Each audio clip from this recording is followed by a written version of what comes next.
पहले हमारे देशवासी इसी वेद मंत्र का उच्चारण करके परम पिता परमात्मा से याचना करते थे, सबका भला करो भगवान, सबको सुख और शांति।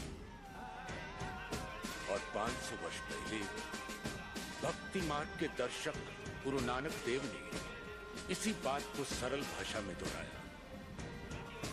नानक नाम चढ़दी कला, तेरे पाणे सर्वतदा भला।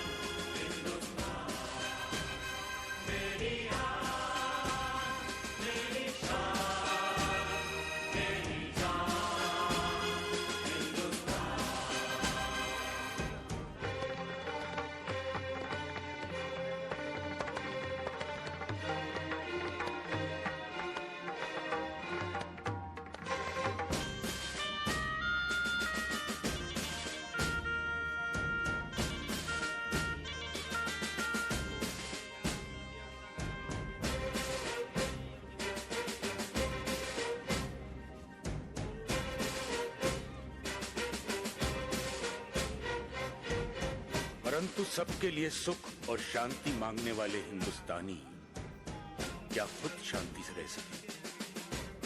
रहते भी तो कैसे? उनकी धरती का दूसरा नाम सोने की चिड़िया है, जिसकी मिट्टी में सोना और जंगलों में चंदन है। शायद इसीलिए प्रकृति ने इसकी सुरक्षा के लिए उत्तर में हिमालय, दक्षिण में हिंद महासागर, पूर्व में बंगाल की खाड़ी और पश्चिम में थार का रेगिस्तान बना दिया था।